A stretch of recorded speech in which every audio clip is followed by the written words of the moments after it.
Good afternoon, everybody, and welcome to Empowering Women at UW, celebrating 10 years of women in IT. We are joined today by Amanda and Mernaz, and they're going to take us through this whole thing. Amanda, go ahead. All right, welcome. I am Amanda Thornton. I'm a software developer at the Space Science and Engineering Center, and I have the pleasure of being the co-lead for the current co-lead for the UW Women in IT group with Mernaz. Mernaz, you want to introduce yourself? Yeah, sure. So my name is Mernaz Ahmadi-Jobane.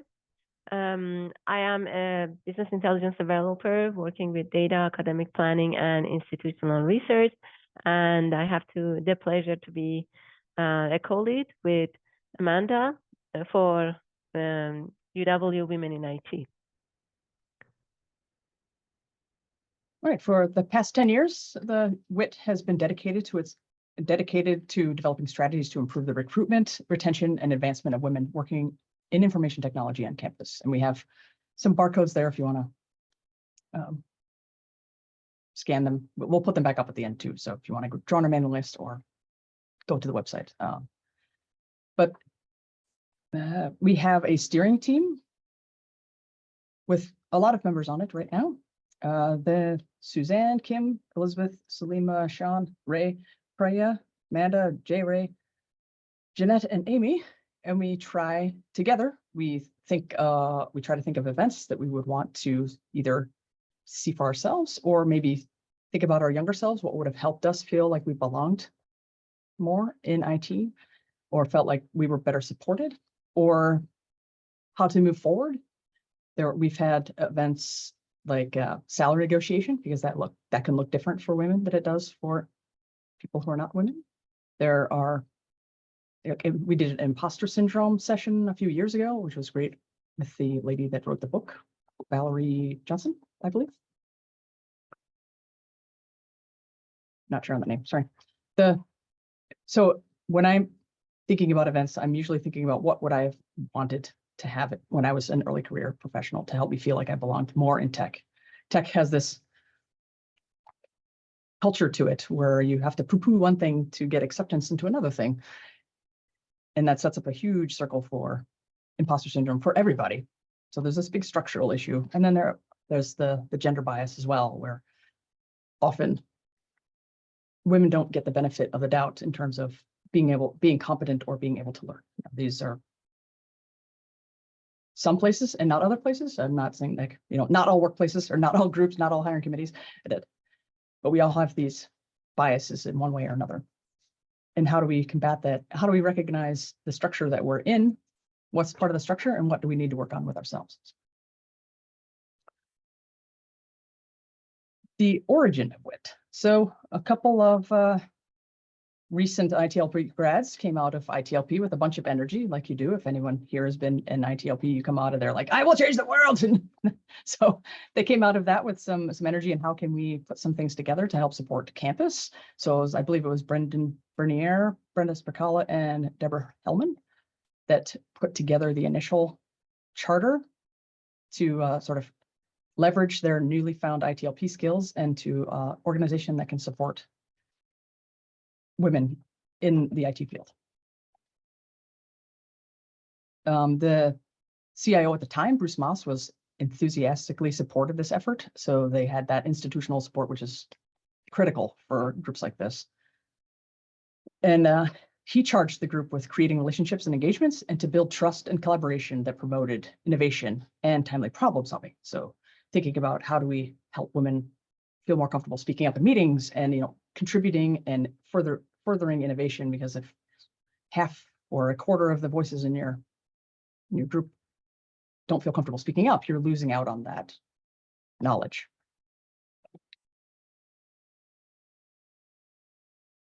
All right, it was Women in IT was founded with the primary mission to recruit, retain, and advance women in IT at UW through the means of inclusion, mentoring, network opportunities, and recognition, and primarily focusing on staff. We have partnered with student organizations and grad student organizations and some I think WISELI is more a faculty organization or a researcher organization. We communicate with them on occasion for events as well. But WIT, this group, UW-WIT, mostly focuses on staff development, staff retention, programs that can help with staff. I'm talking to the career resources folks to help. Can we make a session that can help women take the next step in their careers? Is that it for overview? Are there any quick questions about how WIT formed and our mission? I had seen emails about this, I'm thinking 2015, 2016. And I kind of reacted to, well, why does it have to be women? And just why is there gender, even a gender in the name? Why can't it just be IT? But there are biases in there that we can help promote. And it also signals the group as one that is focused on the promotion and retention of and support of women. And it speaks to the mission. It's not an exclusionary term. It's just, this is what we're going to do. If we were focused on a different mission, we could take a different name. So I took the risk and jumped into a couple of WIT events, and then Brenda Scala was the head at that point and kind of took me under her wing and threw me onto the steering committee for a few years. And then I stepped off, and then I was invited back on to be a co-lead this year with Mernaz, which I was very happy to do. But that was sort of my step. That was Brenda creaked open that door a little bit for me to get really engaged with the community and to jump in. So I'm very grateful for her for that opportunity. Reading Janet's question, is there a way to find out how many of certain jobs manager, how many of certain jobs where the person isn't actually running routine scans? I'm not understanding the question too much. Janet, do you want to unmute and clarify?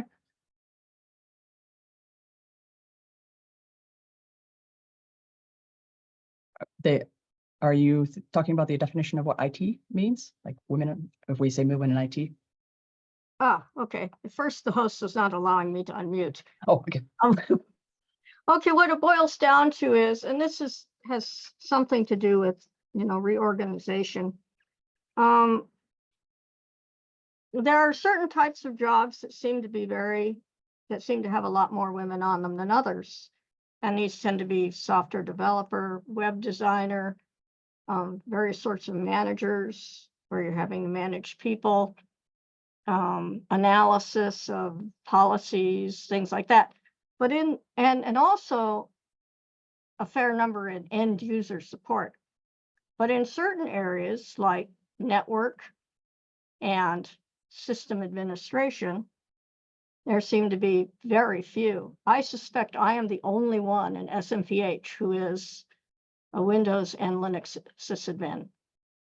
Rack servers, getting out the screwdriver on drives in the server room, that kind of thing. Sure. We were not privy to data at that level. We were given higher level data, and we did talk about what positions needed to be included in IT. So but we didn't get separated down into positions because sometimes that's identifying. Like I'm the only woman in my department in my position. So that would have taken away the anonymity of the data that we received from Dapper with all the permissions in the world. So thank you, Scott Wildman, for getting that for us.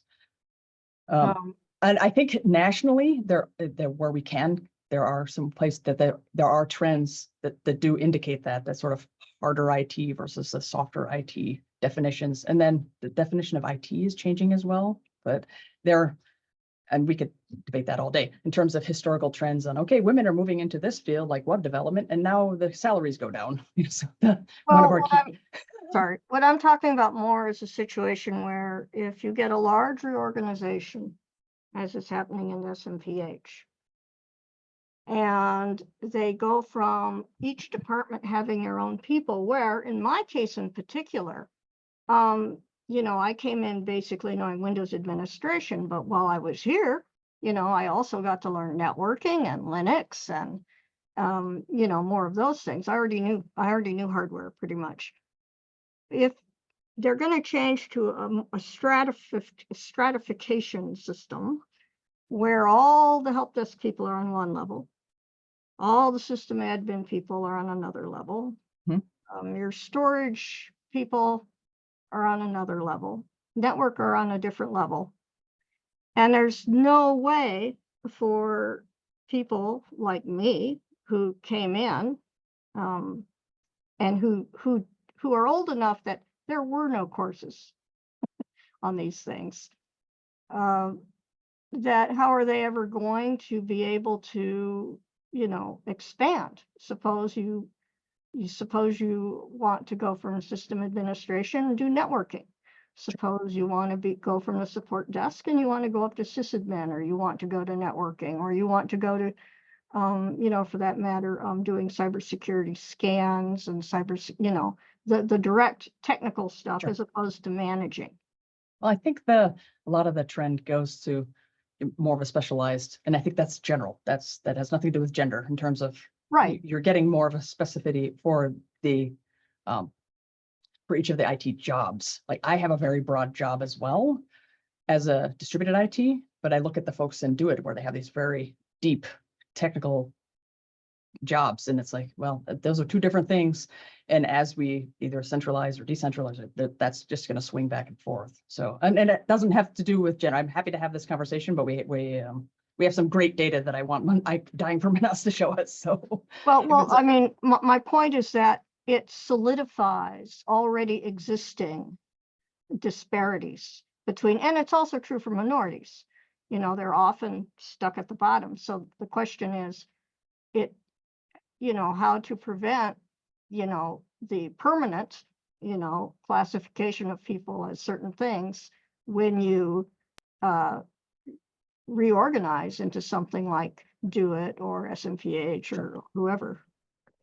So I will jump in. Thank you very much, Janet, and I'm glad that you find this platform helpful to bring this up, and we will definitely look at that.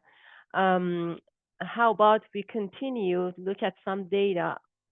Those are great questions that we cannot answer right now, but we can definitely, if you want, offline we can continue talking and learn more about this. You have definitely, for sure, more experience about those areas, and as Amanda said, all of us, it's hard to define what we do. I'm a BI developer, but I do server upgrades and I do web application management and things like that. But yeah, this is really interesting. Amanda, I'm gonna steal the stage from you. Yes, please do. This is your data and it's wonderful. Yes, I'm dying to see it. Yeah, if you could please advance that. Okay, so we just got some data. It's fresh, so there is only so much we were able to analyze. But let's take a look at some exciting stuff based on, if I say the name correctly, National Center for Women and Information Technology, NCWIT. They work with hundreds of companies to gather data, and they analyze that. They release a scorecard, I believe, annually. So based on what they have, according to them, 57% of all professional occupations in the U.S. Is filled by women, but only 27% of that is computing and mathematical roles. It shows, like what Janet was saying, that she's the only one that does what she does. 24% of tech C-suite in Fortune 500 is filled by women, and 23% of computer information bachelors are by women versus 58% of all bachelors. And you can take a look. I added a link here and as well also at the end of the resources. If you wouldn't mind going forward, and let's take a look at our institution, see how it goes. Yeah, so some fun stuff. Again, this is fresh data, so we are still working on it. Many thanks to Scott Wildman and Dapper for providing this data, and thank you, Amanda, for helping them with that. No, this is almost keep going. Awesome. All right. So the growth rate, that this is CAGR is a measure that a lot of people look at. It's usually used in business, but I thought it would be good to see it here as well. This is compound annual growth rate for number of IT staff that we have here. And if we look at the gender, and we have here women, men, and IT, it couldn't compute the other and unknown gender. And the number is falls also below the threshold for those groups that we are able to present. Okay, so when we look at it, we see that prior to 2019, we were not doing that well, but 2019 and after, the growth rate for women has caught up with the rest of IT, which is good. But if we move to the next slide, so this slide looks good, but this one shows that there is still a huge gap. We are heading the right direction, but the gap still exists. So we see that there is 27.6% of women are in IT role was in 2023, and versus 53% campus-wide. And I should have probably mentioned this is based on the data that we receive, but also data digest. But the data is being pulled based on October snapshot. And that's both of the data, IT staff and data digest are for this category are showing this. Yes, exactly, Vanessa. That gap is interesting. So another thing that we can look at, we looked at was the leadership. And if we go to the next slide. So leadership, 25.7% in IT. Leadership versus 53%. This was in 2022, and in 2023, this number has decreased. So even though we are doing a good job trying to heading the right direction, but there is a lot of work that needs to be done. One of the important things to point out is that we have gained ground if we look like 10 years ago versus now, especially after 2015. Obviously, we can't say that we are the reason, but the communities like this have been crucial in making the environment much more friendlier and much more desirable for women to stay and improve and grow. And it's very important that we keep these initiatives going. And yeah, there are many different groups on campus, and we like to see ourselves as one of the big ones. So please, if you could subscribe to us, that would be great. This is the Scan Me code that you can just takes you to the subscription, and that's good. Now, I cruised over everything, and I probably should stop and look at questions. Tend to get into leadership more than others. Let me see. What is the first question that I did not answer? Let me. Cam, is there a way to find out how many of certain jobs? Oh, that was Janet. Thanks for that comment. What is our mission? Helpful to have the conversation after we see the data. Yeah.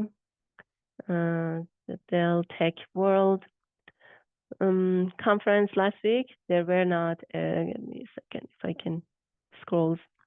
A lot of women in most, there were not a lot of women in most of the sessions that I was in. Anecdotally, I would guess that UW-Madison is far ahead of private industry. We are doing good, but still there is a lot of, a little bit ahead. That's right. 50-50.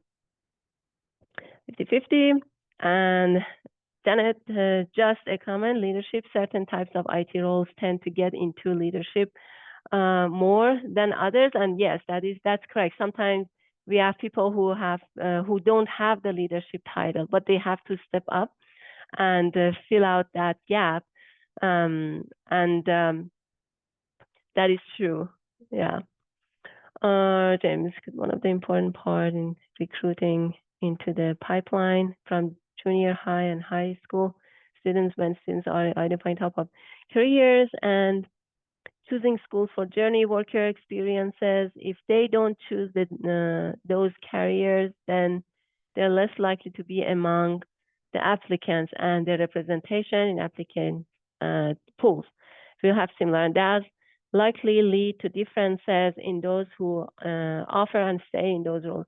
Yeah, so we are also trying to, recently we had some collaboration with student organizations. So we are trying to go beyond just us to see if there is, to see the potential there. But yeah, that's a good point. What was the most surprising data you found in doing this analysis? For myself, it was gap. Yeah, go ahead. It was a gap. Was it the same for you, Amanda? So the one that I put up on the screen, you can't see the trend real well on this one because it's in the noise here, but that it went down from 2014. So this group started in 2014. So that it was trending down at that point, and we trended down into 2016, but then we've sort of steadily been climbing back up again. So, I mean, we can take that as a, hey, no, WIT is doing something, right? We can't take credit for all of that, but we'd like to, so we will. Yeah, WIT is awesome. It's working. I promise. So please subscribe. We did have some like the churn rates and that, but it was hard to piece it out from like what does normal churn look like. So we were a little bit limited on what data we had, and of course they're limited. Dapper Office is limited on what data they can give us too. So we don't want to get into sensitive data. We don't want to be responsible for having sensitive data or displaying it. So, so what do we do to put the stats go up? Well, to me, it's like with the student organization, I think it was very much it's hard to think of yourself. It's hard to be it if you can't see it.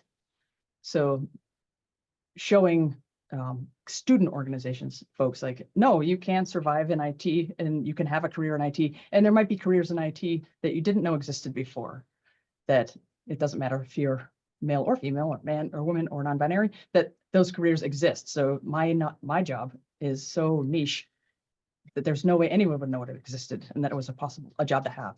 You just think about Netflix and Facebook and Google, and those are the only places you can work in IT.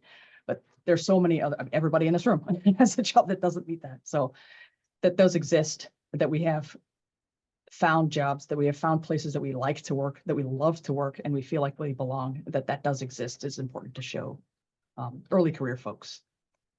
Mernaz, Yeah, no, that's good. I was looking at some of the questions that just came in. And Janet mentioned certain types of jobs included in IT that women are more common in. Yes, that's true. For example, IT web. I don't have data on that, though. I can't present that. I can't say for sure or something. As much as we would like to. Yes, I would like to. That's true. Jay mentioned, furthering on Janet and James' comment, are there any outreach efforts actively being done? Yeah, we did have a session with student organization, SSIS, I have to get their name, exact name, but it was good. A few people came and we discussed I didn't start in IT, and that was something that I want to say, hey, even if you haven't started, you can do that. But yeah, we are open to other ideas and opportunities as well. I think the existing pushes to anonymize applications or job applications and to help educate hiring committees on bias and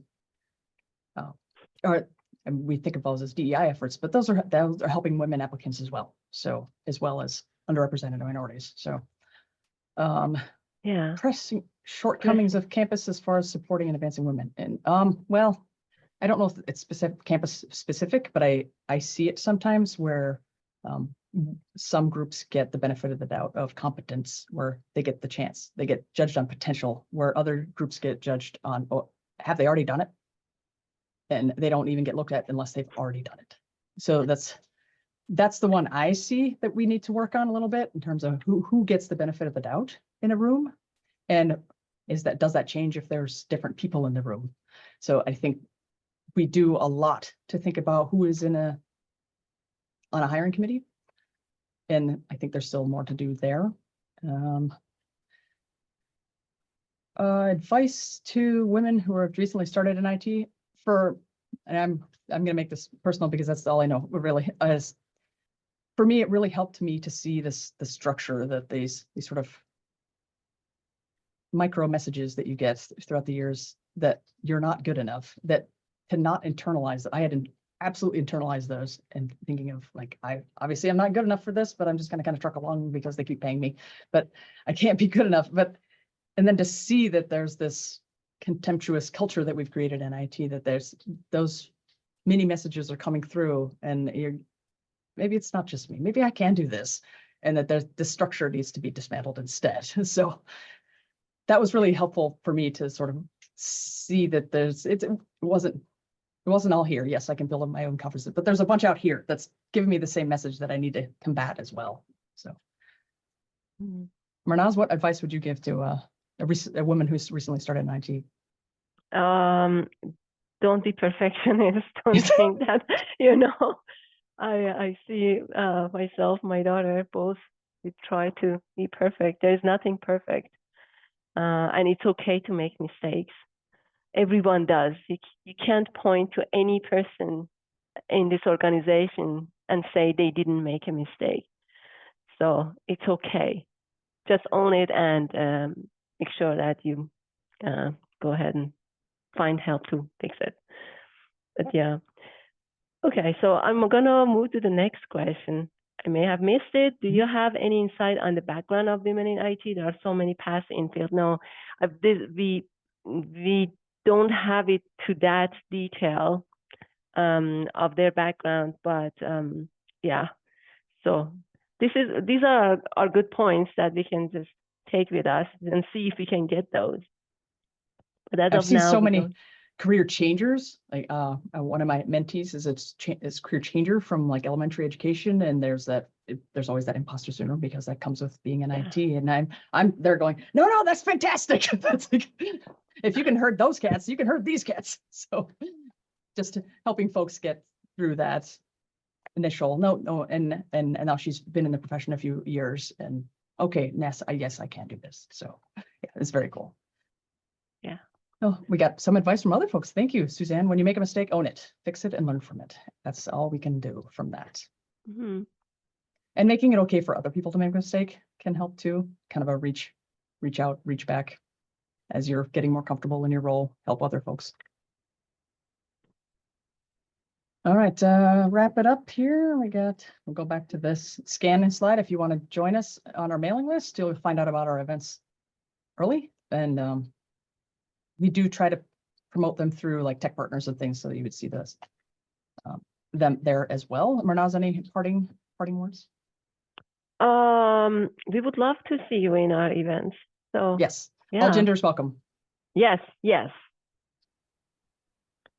That's it for me. Okay. Okay. Amanda, Marnaz, thank you so much. The worst part about being a moderator here is having to actually close this out, because it's been such a fantastic conversation. And if I can do a quick little throwback to our keynote speaker, the story is the important thing here, because some of us are fortunate enough that we have worked with some absolutely amazing women in IT.